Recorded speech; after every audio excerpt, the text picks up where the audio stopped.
All right, hello everyone. Welcome to our last official class meeting of the semester. What we're going to do today is just pretty much exam review, and as part of doing the exam review, I was just going to go through a bunch of the material that we haven't gone over yet. So there was quiz 16 and 17.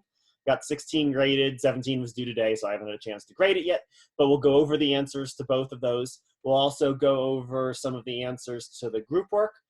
People seem to be doing pretty well on the group work from what I can see. It was all A's and B's on the assignment, so that was pretty good. There's still one group that I haven't gotten things back to. I believe it's group 4. So I'll try to get that back to you. I had something else I had to do this morning, unfortunately. It ended up taking longer than I wanted. So I'll try to get that back to you as soon as I can, either during my office hours or depending on how many people come to my office hours, after my office hours. And then we'll just do some more general exam review today too. I'm going to host an informal session. It's not going to be required, but a chance for people to do some additional exam review sort of as a collective group on Monday during the normal class period time. Obviously, it's not a required class by any stretch, but if you can make it, if you want to get some extra studying in, it can be a good opportunity to do that collectively. I also will have my office hours today after class, and on Monday at the normal time. So sort of I'll probably just continue after the study session.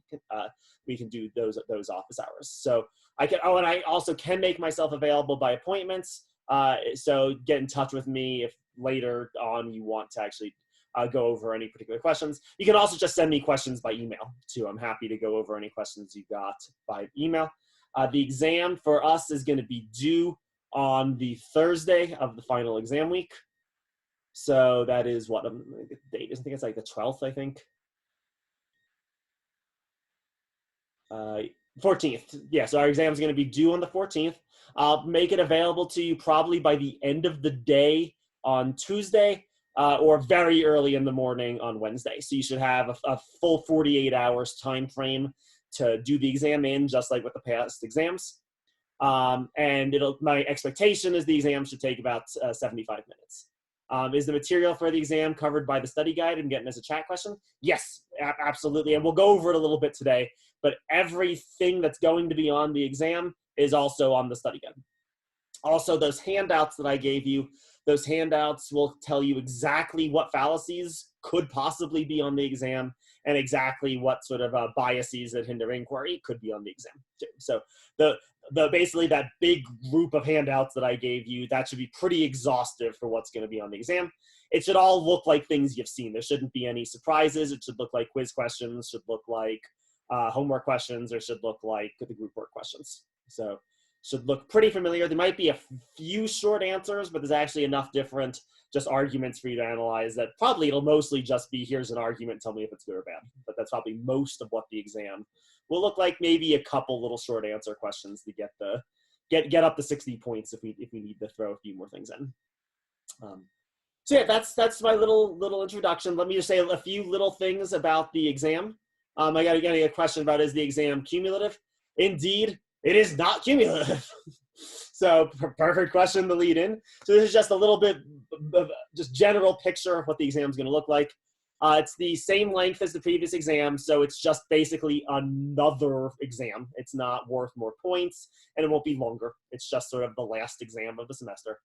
It's going to be 60 points, just like the second exam. I'm going to give you 75 minutes to do it, and I'm going to be guessing it should take people about 60 minutes to do. So take people about 1 minute per point is basically my guess. And then I'll give you 15 minutes of wiggle room on either side, just in case I misgauge a little bit. So the exam's not cumulative. You won't need to do things like argument diagramming from the first exam or Venn diagrams from the second exam, for example. But you will need to recognize some of the fallacies. That's the one thing that will carry over. All of those fallacies from chapter 4 in the exam, those are fair game for some of the questions for this exam. So again, the full list of that's on the handout, so you should have everything you need there for your review purposes. Other than that, though, other than the fallacies, there won't be anything really cumulative, besides just a few general concepts that you'll need to know that were introduced on earlier exams. And again, all of those concepts are on the study guide too, so there shouldn't be any surprises there either.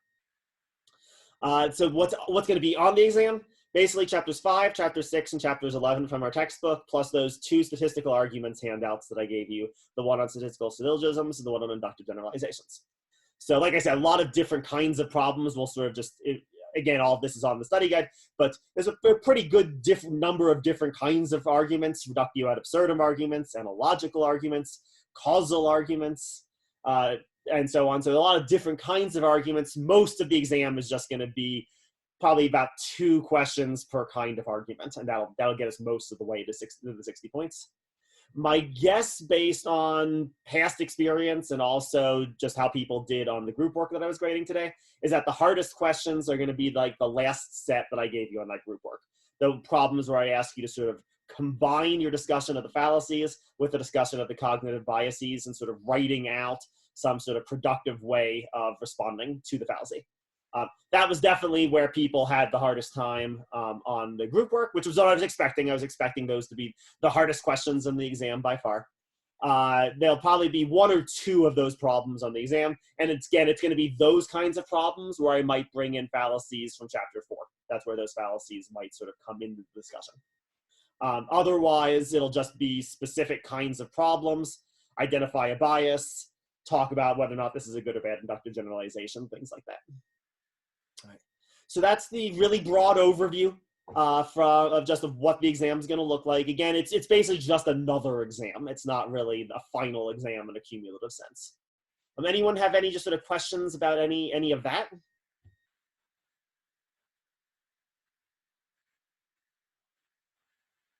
All right.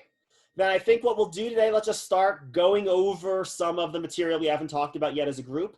I figured that would be a good sort of opportunity. And then at the end of class today, maybe the last 10 minutes or so, I'll do a little just course summary stuff, just talk a little course business kinds of things and say goodbye to all of you because this is our last official meeting.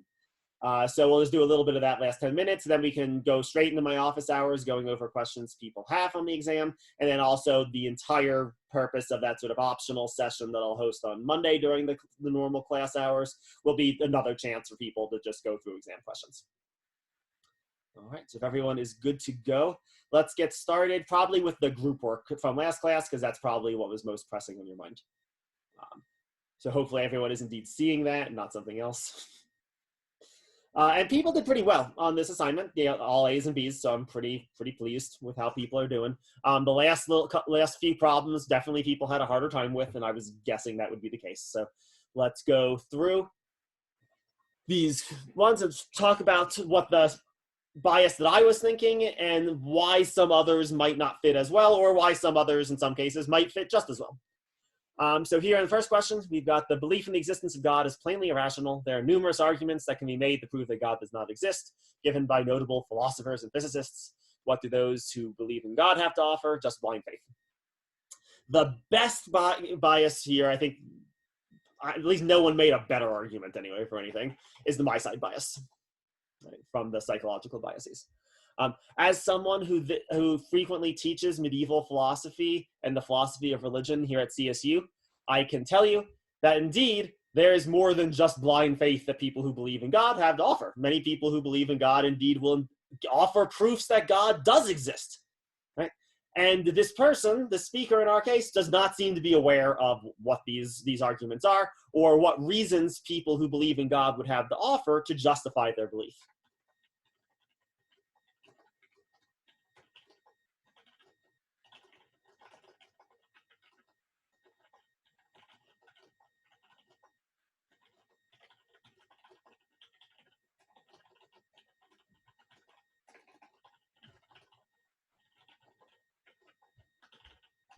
And so as a result, the speaker is just assuming it must be blind faith, when indeed, as you know, as I just got done talking about in philosophy of religion, that's a really bad characterization of the arguments or the positions in favor of faith. That's just not a particularly good characterization, right? And so as a result of not being aware of what reasons people give in defense of religious faith, the person just assumes people are being irrational.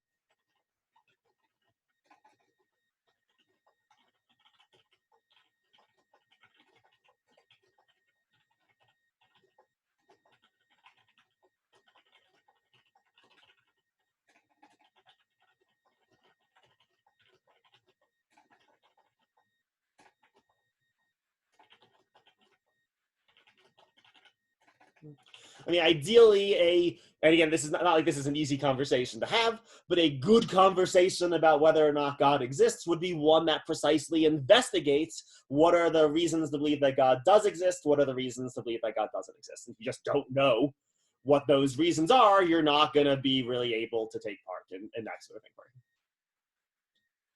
All right. Number two, people did really well with this one. Many people say that poverty puts people at a disadvantage. That's not true. I grew up poor and I was able to fight my way to a good and successful life. Right, this one's pretty clearly the representative bias. Right, the speaker's just assuming that their experience of poverty is typical of everyone's experience of poverty.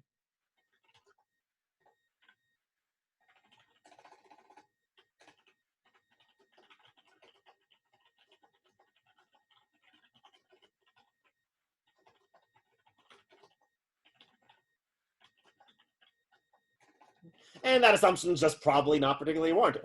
Indeed, there are many people who are not put maybe or who do well in life despite coming from an impoverished background. On the other hand, there are many people for whom poverty is a serious impediment to their ability to accomplish things that otherwise they would have been able to have accomplished, right? And again, we don't even have to talk about the relative weight of those, but the danger here is that the person's just going to sort of dismiss the testimony of those who had very different life experiences than he or she had.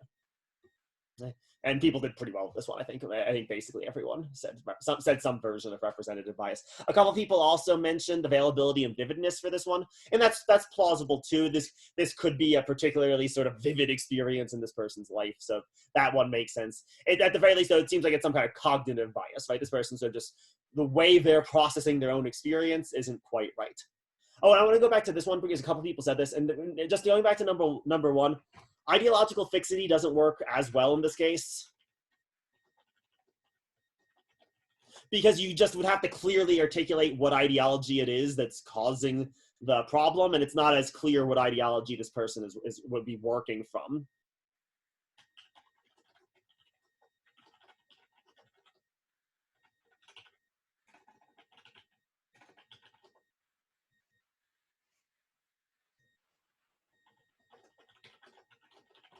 There's going to be a problem later on where ideological fixity is going to work a lot better, and it'll be much easier, way more obvious sort of what their ideology actually is that's sort of leading them to be sort of reluctant to investigate.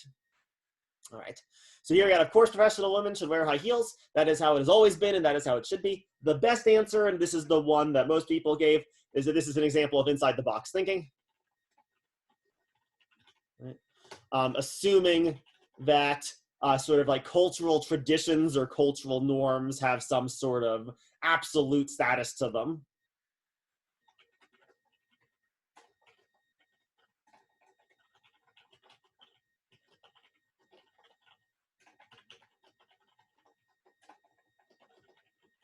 And as a result of this, not being willing to actually investigate whether or not those norms or traditions are in fact correct.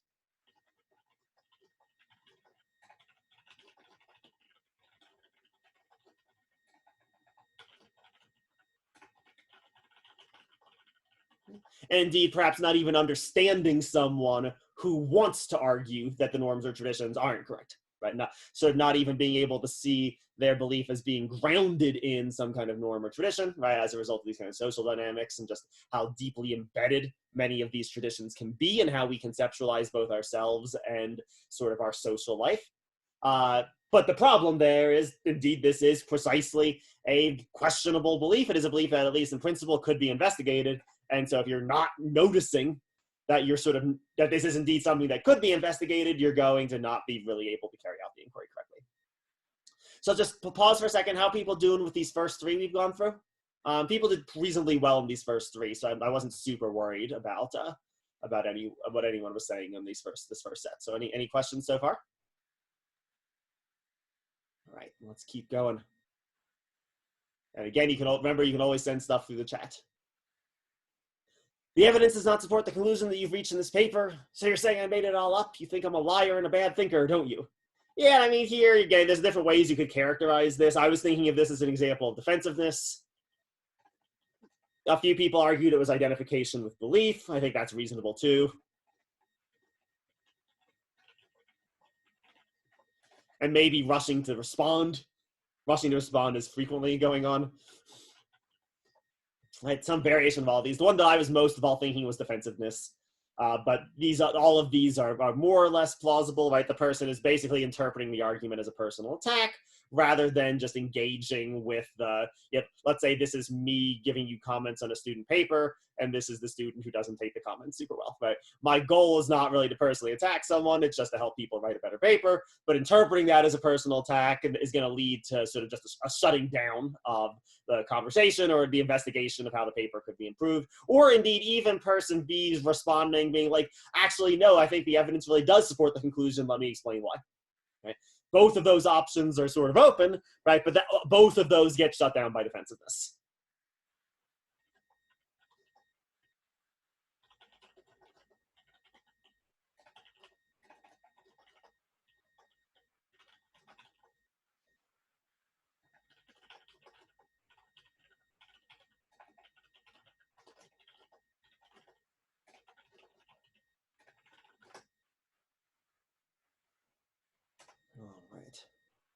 All right. Number 5. What do we think we should do about the situation in Pardonia? We should bomb them, that's what. Show the full might of the American military, and they will definitely back down. You always say that about every foreign policy crisis. That's because a show of force is always the right answer on the international stage. And this is the one that I think is a bit better of an example of ideological fixity than number 1 was. Right? Here we can really articulate that the person is working from some sort of ideology or some sort of framework where sort of like force is the best way of reacting to sort of international crises.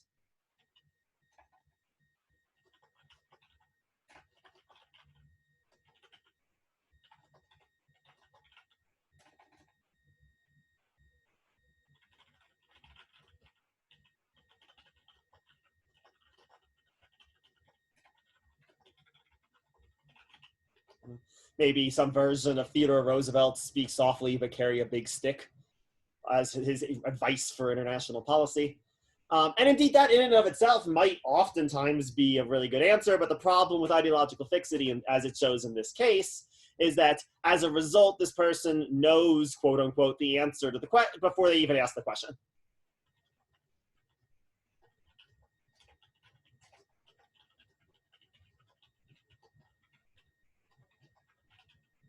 Right? They are not paying any attention to the particularities of the situation in Pardonia.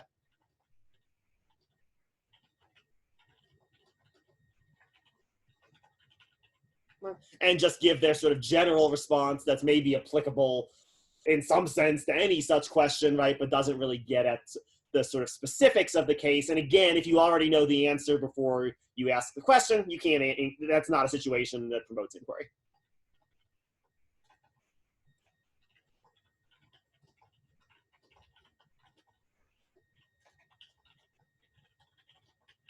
There's a chat question, so let me go take a look and see what that one is. Come on, there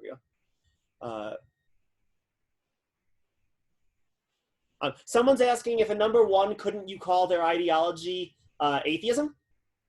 You could, and indeed there are some people who gave that answer. So if you said here,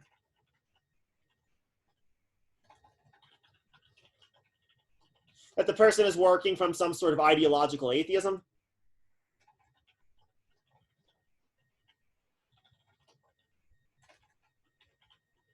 that could be the case. And so I actually gave people full credit if they said it in the case of this question number 1. I gave you credit if you said this.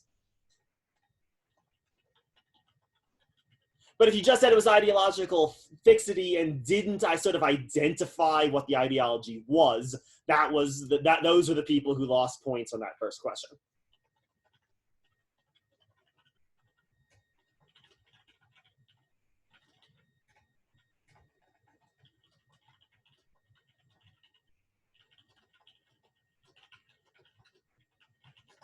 And indeed, there was one group that made basically an argument in this direction that I thought was compelling enough that I sort of gave them full points for it.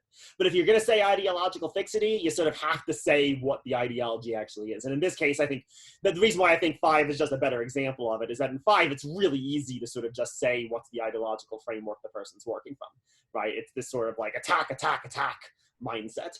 that can be very clearly identified, and how it's sort of at play in the argument is very clearly identified. If you said there's some sort of militant atheism or something taking place in this argument, I would have given you points for it. I just don't think that's as obvious necessarily that that was the person's framework, or at least what they say is just pointing out these various kinds of arguments anyway, that they've been persuaded by these particular kinds of arguments, that there's no good reason to believe that God exists. And that in and of itself wouldn't be an ideology.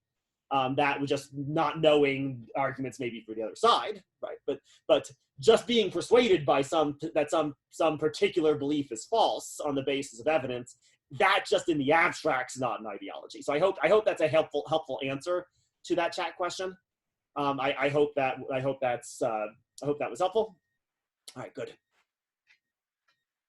All right, let's keep going on to the last one of this sort of kind of problem. Again, people did pretty well in this last question too. It was supposed to be sort of a funny extreme example of things going wrong, right? So you've got the scientists, right, being like, after a careful consideration of the evidence, we've concluded that there's a slight correlation between drinking too much coffee and being at greater risk of stomach cancer. As a result, we are recommending the people who drink too much coffee cut back, especially if they have any pre-existing risk factors for stomach cancer, which person A interprets as, this coffee will kill me immediately. Right? And indeed, I think basically everyone gave exactly the answer I would have given for this question. This is an example of overconfidence.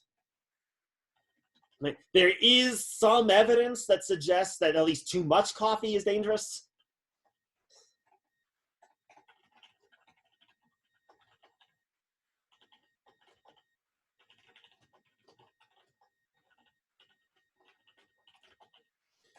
And so you could say the advice that the scientist is giving in this case is that sort of almost like, out of a preponderance of caution in this case, we're suggesting people maybe don't drink 8 cups of coffee a day or whatever.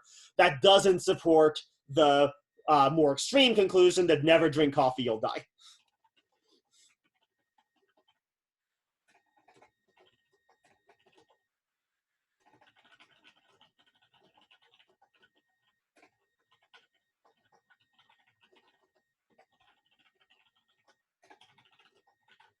The person just reaches sort of a more extreme or a more confident conclusion than the evidence justifies them in sort of holding.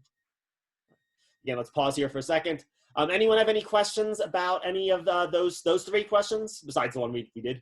Anyone have any questions about any of those 3? Again, this the first group of 6 questions. People were pretty well on. I wasn't really worried about anything that I was seeing. People were saying. One thing that maybe could be helpful, here's a way to sort of think about the different kinds of fallacies.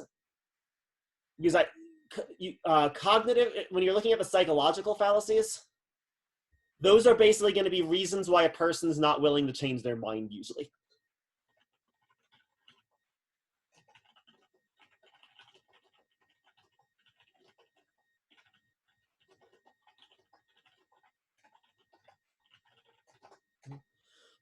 The cognitive biases, on the other hand, are ways of just misprocessing information. So it's not really so much that a person's not going to change their mind as a result of cognitive bias, so that can sometimes happen, especially with confirmation bias. But it's more just how the person is sort of processing information.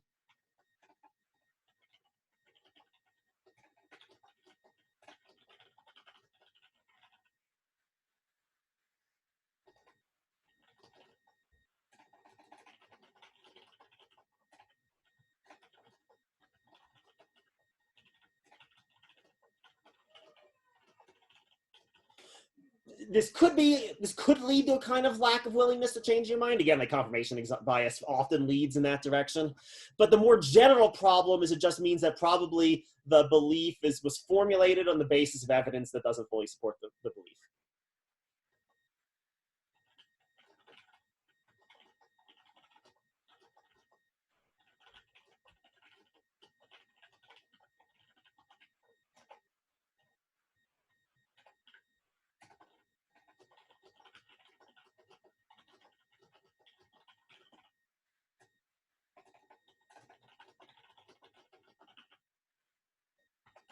So this can maybe be a helpful trick for distinguishing the two a little bit. If what's going on is that a person's just not willing to change their mind about something, Usually that means there's some kind of psychological bias at play. That can also happen with some of the cognitive biases, but in general, it almost depends on what you think is the bigger problem. Is the problem that the person's just being stubborn in some sense? If the person's just being stubborn in some sense, that's a psychological bias probably. If the problem is more just like the person's like not doing the right stuff with evidence, like they're not listening to it in the right way, or they're ignoring evidence that they should be paying attention to, that's probably more a cognitive bias. So if it's stubbornness, that's probably more likely to be psychological. If it's more just sort of evidence processing issues, that's more likely to be one of the cognitive biases. The social biases that someone's asking in the chat, the social biases are a bit more nuanced. They can be both. They can be almost both or both.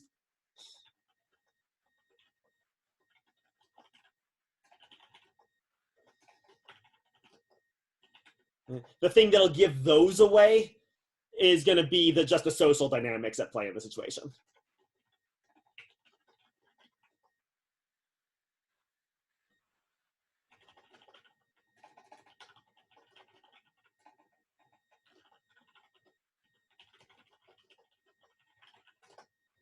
Because, groupthink can cause me to be unwilling to challenge my beliefs, but groupthink could, so that could sound more like what I was saying the psychological biases tend to be like. But groupthink could also just mean I ignore certain evidence, or I'm not as a result of it, right? That our group collectively just doesn't process certain kinds of information correctly. So both could be at play with the social biases. They're usually just going to be given away because you're going to be looking at something that's just a pretty obvious social context, right? Like in the case, let me go back to it for a second. In the case of the group work, that number 3, right? That's how it's always been, and that's how it always should be, right? That's sort of referring to a cultural situation, not just sort of an individual belief trait. Particularly, that's how it's always been part. That's sort of like a cultural situation, and that's usually the something that's sort of a better hint that what's going on is probably going to be something going on with the social dynamic. So I hope that's a helpful answer to that chat question. Anything else with these sort of first six questions? All right, let's keep moving on. Let's turn now to what were the harder questions from the exam, this last set. So first thing, just in general, and I'll try to make this more explicit on the exam because some people weren't doing exactly what I was looking for here. So I'll try to spell it out a little bit more detail, precisely what I want from people. What I need to see is almost like two different things. I need almost two different parts to your answer. So first part of the answer, what's the fallacy, and what, if any, social, psychological, or cognitive biases are going on?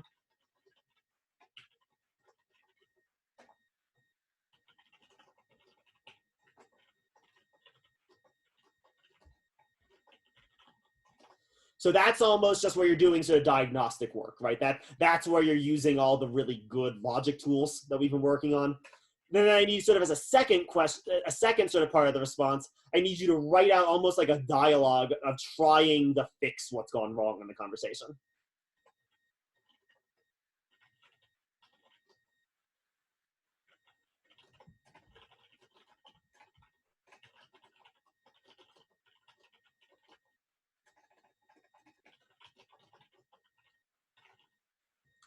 And probably, or at least there's a really good chance that when you're writing out this sort of dialogue portion, you're not even going to talk about the fallacies or the biases by name.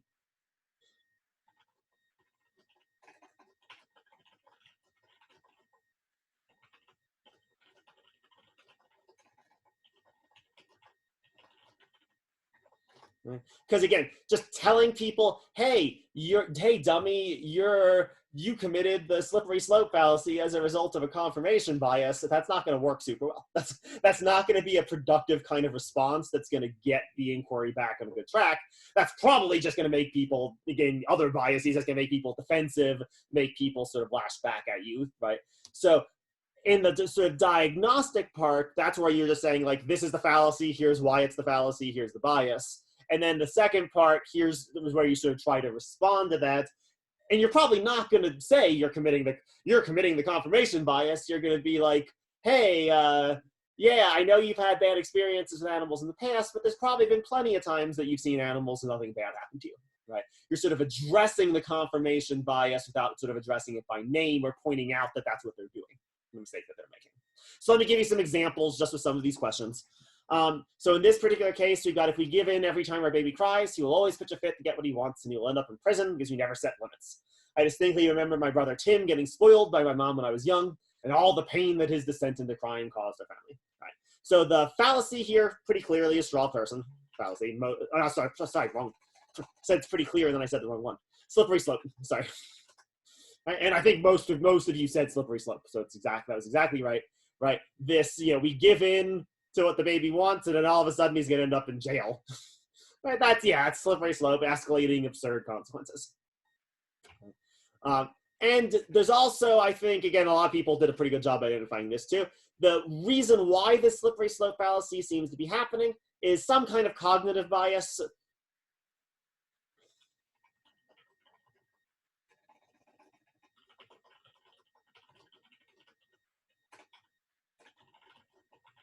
I was thinking for this problem that this was a good example of availability and vividness. This seems to have been a pretty important experience in this person's life, their brother Tim and the problems of Tim that Tim had. So it's probably a really sort of present memory, one that's sort of really ready to hand for Tim. A couple of other people argue that this was representative bias, and I can see that. I think that works too. Because I think it would make sense to sort of characterize this as the person sort of just like assuming that their own one very maybe highly idiosyncratic experience of their brother is the same generalized experience that everyone has. And that's sort of like why the person is making this sort of obvious slippery slope error, right? Making an obviously not great argument, right? Because one of these biases is sort of at play in how they sort of are processing information. The sort of dialogical response that I was sort of imagining, and then again, this is just an example. There's all kinds of different ways that this could be written out, right? I'm really sorry about what happened to your brother.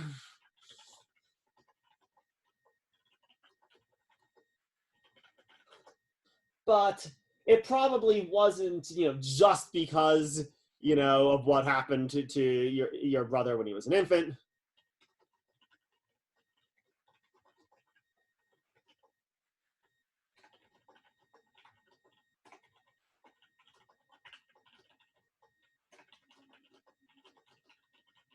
It is probably very important to not spoil children.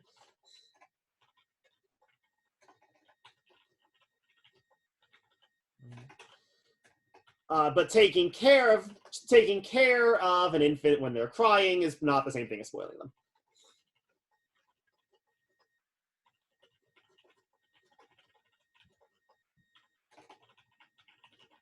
Right?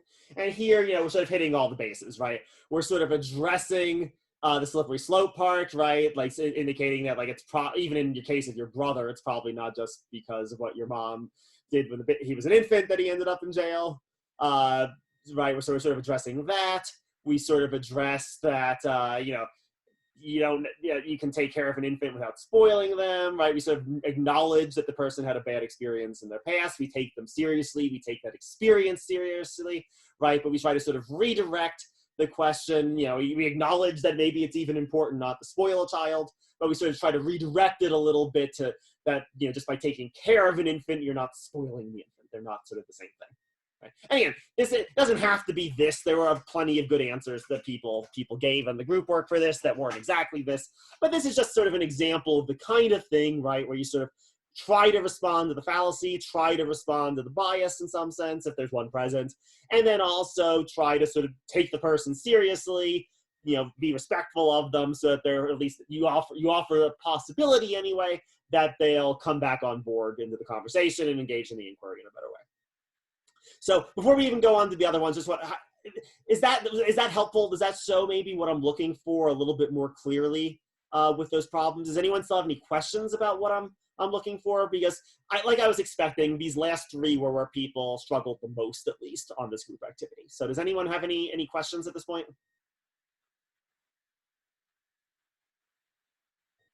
All right, I'll keep going, but don't hesitate to send a chat question or something if any do emerge. Sorry, that's still not the right thing to be on. go back to the activity real fast. All right. So the second one was the hardest, seemed to be the hardest question. That was one that people struggled with the most. I was sort of thinking in the back of my mind, Michael Scott from The Office, if you've seen that show. That was sort of, I guess, my thought process or what I was thinking of when I was sort of writing this problem.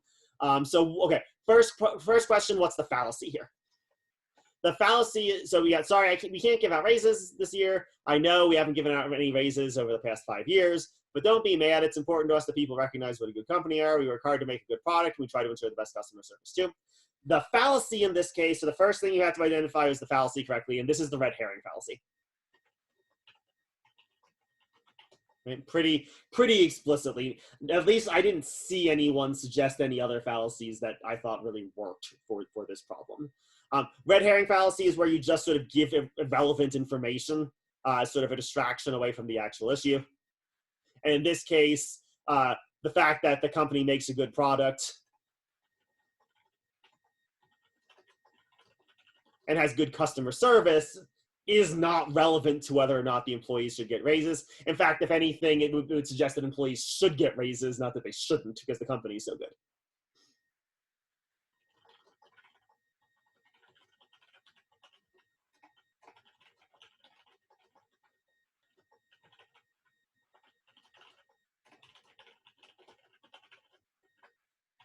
It's sort of just a distraction tactic, and so therefore is just not germane to the actual sort of conclusion that we're not going to give you guys raises. I would say the bias that's present in this case is, there's different ways of characterizing it. Like, you could call it sort of identification with belief, maybe. Or maybe you could characterize it as groupthink. I'll show examples of both of those. Right. What I was thinking, I was thinking of Michael Scott from The Office, right? Like, and if you've seen that show, like, what's he constantly doing in that show? It's like he's constantly like acting crazy because he sort of feels this overriding need to sort of be liked and to sort of think that he's working for a good company in this sense, right? And that was what I was sort of trying to suggest, was sort of like with all of these little lines, right? That like, it's really important to like either me individually or us collectively. So that's group identification with the belief individually or the group think, right? But in some sense or another, that it seems to be, why is this red herring taking place? Because it sounds like you're saying that if you're not going to give raises to your employees, right, that you're not a good company. And it seems to be very important to this person that they think of themselves as a good boss that's part of a good company.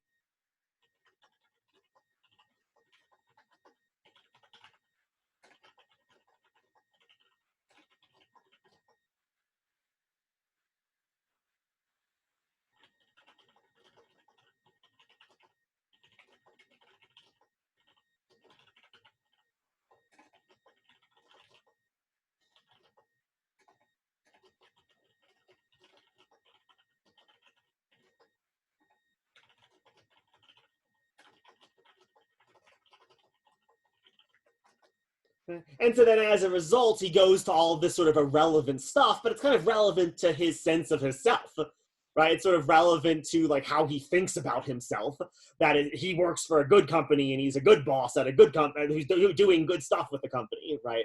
And similar things, you can run a version of this same as above, but it's sort of how the company as a whole sees itself.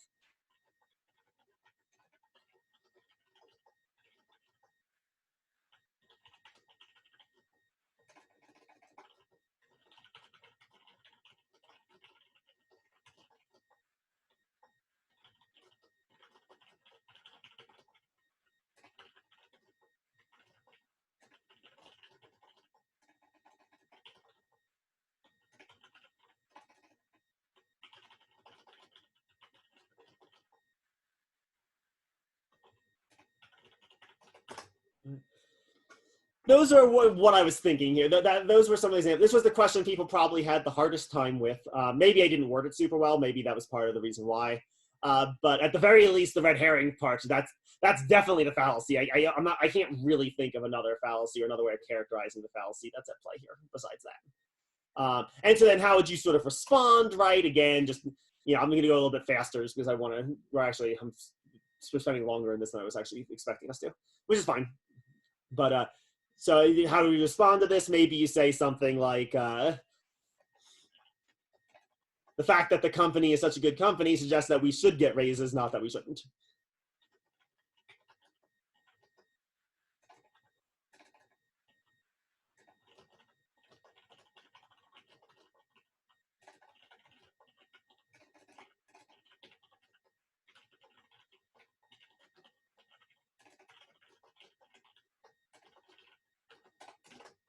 Right? And again, here we're sort of trying to redirect the conversation back to the actual issue, which is raises. We're affirming what the boss is sort of saying, that yeah, maybe the company does make a really good product and does have really good customer service. Right? So we're affirming all of that, but sort of trying to make that more relevant or tie that back into the actual issue, which is whether or not the employees are going to get raises. All right. And then let's just do the last one I'll do the last one real fast. The fallacy that I was thinking here, I saw the one I was thinking of was the post hoc fallacy.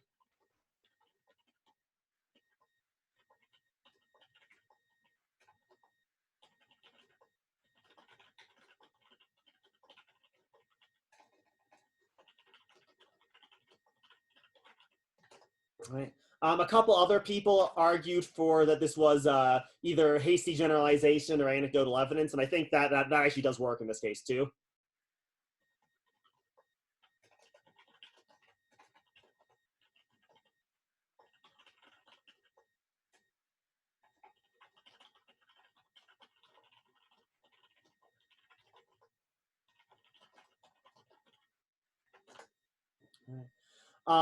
The reason why in this case seems to be some kind of cognitive bias, especially depending on how vivid the experiences are. I guess you could maybe go with availability and vividness. But the one that I was really thinking of in this case, and a lot of people said some version of this, is that it seems to be a confirmation bias, right? They're focusing on experiences that confirm their sense that animals are bad luck.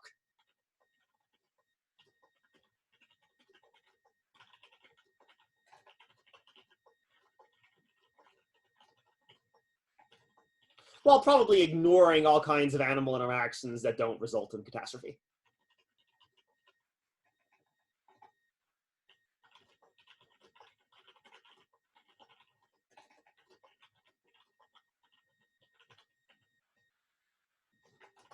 That don't confirm their sort of pre-existing sense that animals are bad. And again, it seems pretty clear how these things would be connected, right? Confirmation bias frequently goes hand in hand with superstitions, and superstitions are usually the result of some kind of post hoc fallacy. And so again, how would we respond to this, right? Maybe you say like, well, yeah, a lot of people who didn't even identify this as a confirmation bias, the response kind of was like actually pointing toward a confirmation bias in a lot of cases. A lot of you were like, yeah, okay, but probably you've had experiences with animals that didn't result in catastrophe, right? Like maybe this is just a coincidence, right? Maybe there's not really any kind of connection. All right, so how are people doing with, was that helpful going through all of that? Do people have a better sense now about what's going on with those last sort of kinds of questions, and at least the kind of answer I'm looking for, if not anything about the specifics? All right. Good. So it seems like people are doing a little bit better, at least. We're running a little bit low on time, actually, surprisingly. That ended up taking longer than I was expecting, so I'm sorry about that. I'm going to continue right into office hours, so people can just stay. If people don't have to go anywhere, just stay as part of office hours. We'll also continue to go over. I'll keep recording the office hours too, so people can just, if people have to go, they can sort of go back and sort of look at some stuff. Before you go though, I just want to do a last little bit of just end of the semester kind of stuff, since this is our last sort of official class meeting. So you all are doing amazingly well in this class. I just want to first of all just give you all credit. Logic is a really hard class. People in general, the average grades that I see are usually very low Bs in this class. That's usually the average, with some classes even lower than that, actually. I'd love to think that I'm doing an amazing job and it's all thanks to me, but that's not true in the case of this class. You all, the average grade is either, I haven't calculated exactly, but it's either a very high B or it might even be an A. So you all are doing amazing work, and you're doing amazing work during these bizarre circumstances that we found ourselves in this semester. where it would have been very easy for things to have fallen off. And again, I might love to think that it's because I'm doing such a good job as your professor, but I don't think that's it. I think you all just put in amazing work throughout the semester. So I want to just begin by thanking you all for that, for all this, the great effort you've done and all the serious work that you've done. The way I designed this class is that if everyone basically shows up, you should do pretty well, and everyone has basically shown up, and indeed, you've all done more than that. You've worked really hard and you put in really good effort. So I want to thank you all for that, particularly during these bizarre circumstances that we found ourselves on with this online transition. So thank you all for that. This class comes with what I like to call a lifetime guarantee. If any of you need anything from me going forward throughout your academic careers, please don't hesitate and let me know what it is. If you want to just chat about some logic, great. Hit me up, we'll chat about some logic. But also, if you need things like letters of recommendation, if you need things like help getting into any of my future classes, because like you need some sort of override or something, great, let me know. I'm happy to do that for all of you.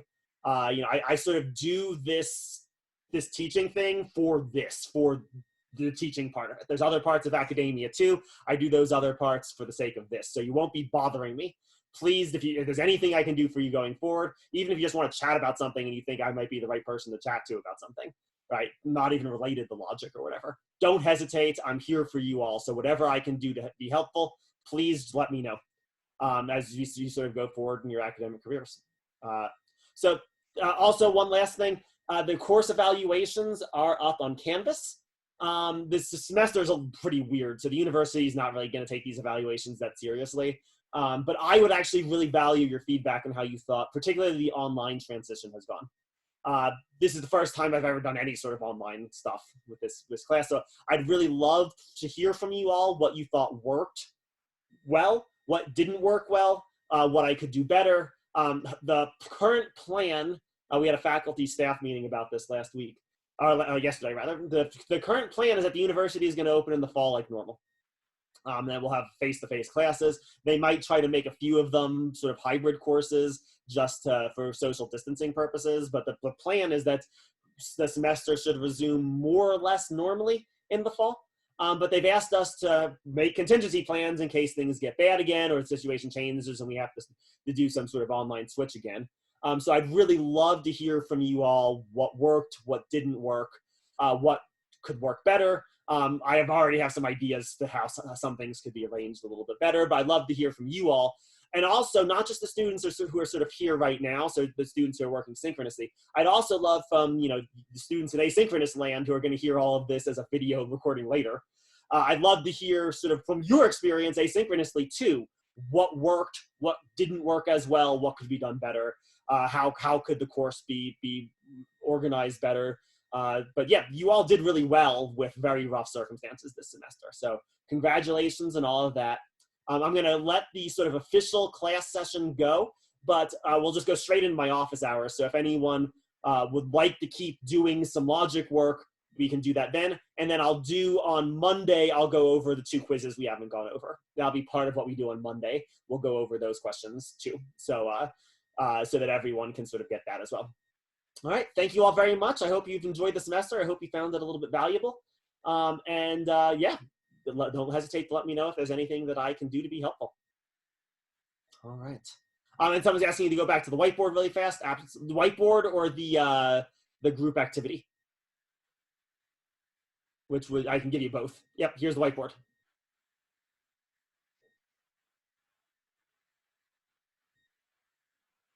And let me know when you're good.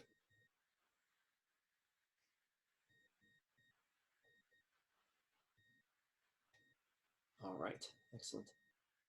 All right, so since there's a lot less of us, I'll unmute you all, so we can just chat a little bit. So yeah, if you're here because you want to have questions from office hours purposes, yeah, what would you like to go over? Yeah. I was just going to ask a question about the quiz we turned in. Sure, absolutely. So on number 2, it's saying that the correct answer was fallacy of incomplete evidence. I was just wondering, does the fallacy, the faulty analogy fallacy, also work for this example? That is that's one of the reasons why I want to make sure we go over this one. That is not as good, but your reasoning is probably still in the right direction if you gave that answer. And so you'll get more partial credit, basically, for that answer than you would with a different one. Okay. So let's we can talk about it right now. We'll go over that again during that Monday session too, but let's just talk about it now a little bit as well. So actually, let me just pull up. I should have the quiz up. All right. Is the quiz up? Can you all see the quiz? Yes. Okay, perfect. Wait, and then something went wrong.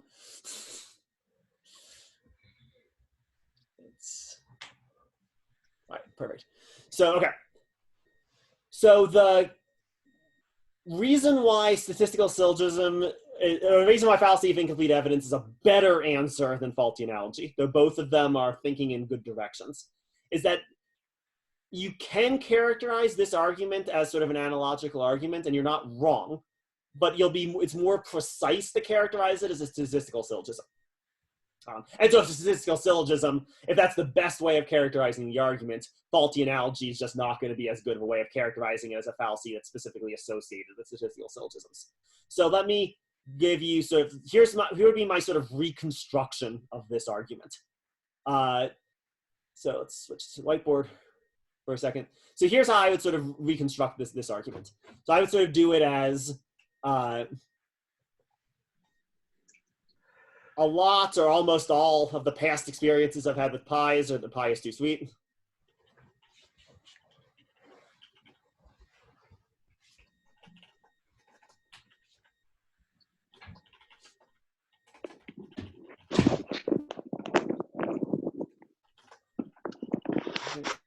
So you're offering me a pie right now.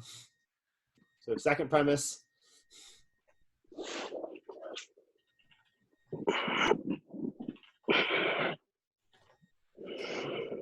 This pie is probably too sweet.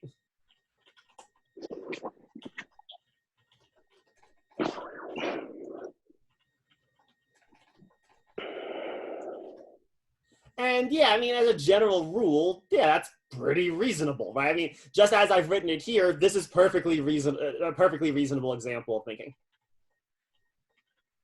Yeah.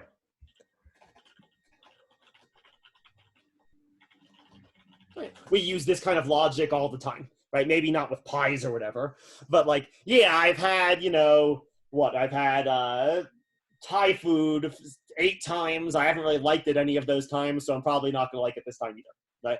Again, it's not a certain conclusion, but yeah, it's reasonable. The problem in this case is that it's chicken pot pie.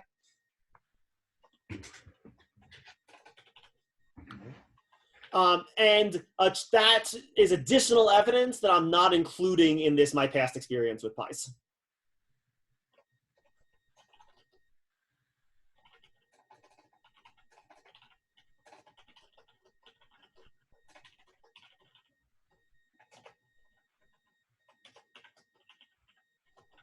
And so the relevant percentage, if you want to use that it's not a percentage, I know literally, but it's like sort of is one, right? Like the relevant percentage would be the percentage of chicken pot pies that have been too sweet.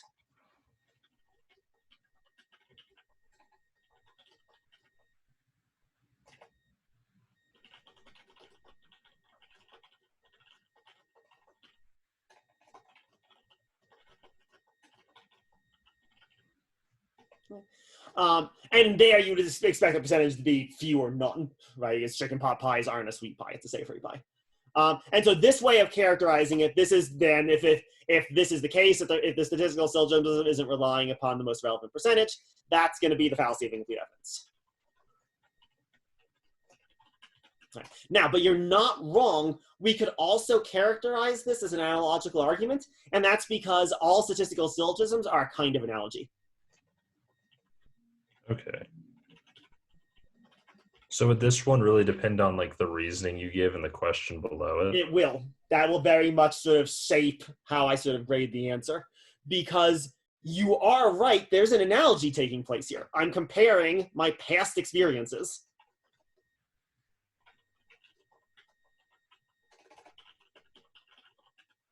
with this current pi. Right? And so you could render this argument as suggesting there's a really obvious and relevant disanalogy between these two cases.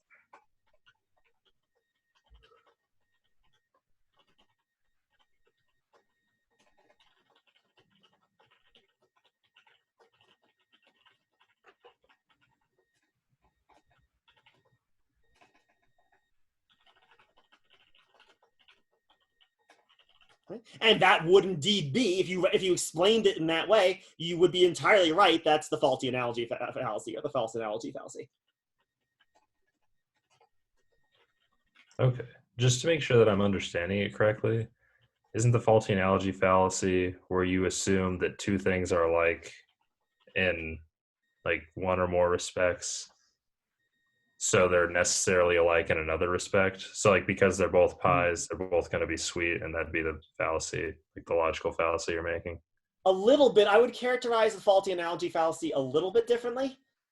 It's where you're doing that. So you're doing what you just said. You're doing that, but you're doing it in the context of ignoring some really important and relevant dissimilarity between the two things that are being compared.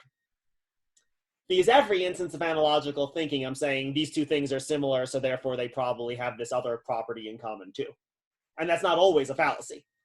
It's a fallacy if the two things that I'm comparing are relevantly dissimilar in some respect.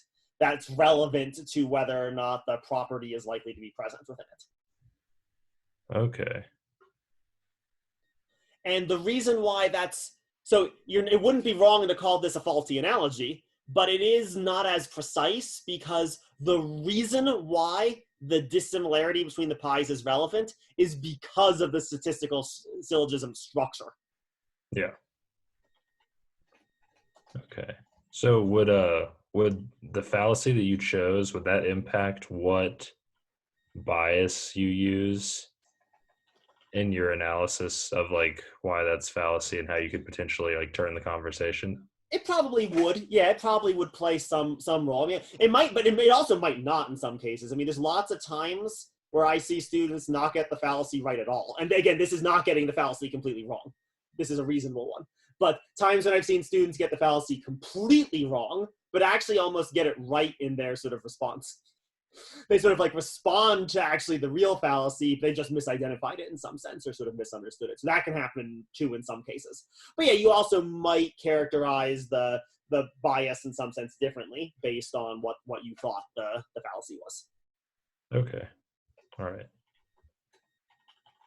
Well, thank you.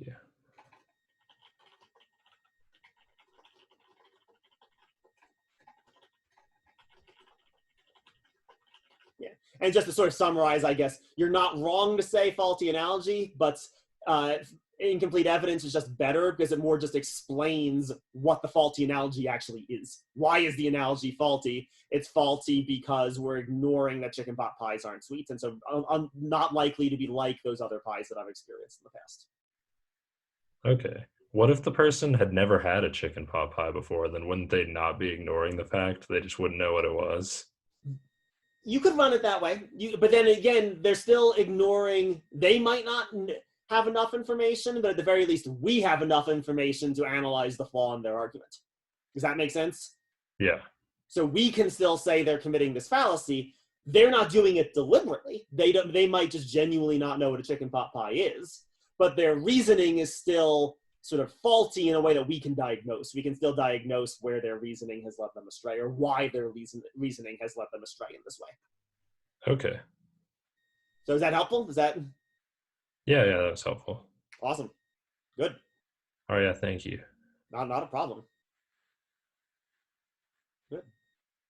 What else? What other ones would people like to talk about?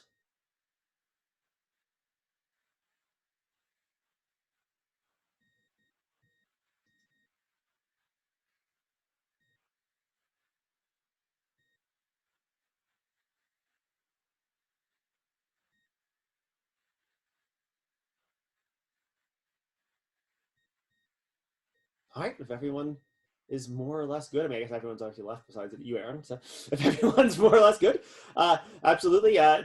we'll have more office hours. I'll shut this down, shut down the recording down. Just a reminder, we'll have more office hours on Monday. So probably my guess is you'll all do a little bit of studying for the exam, sort of go over that study guide, realize the things that you need to get clearer on. And then we'll have another sort of we'll have that class session on Monday, and then we'll also have the office hours on Monday as well that will just continue going forward. And so thank you all very much. I'll stop the recording now.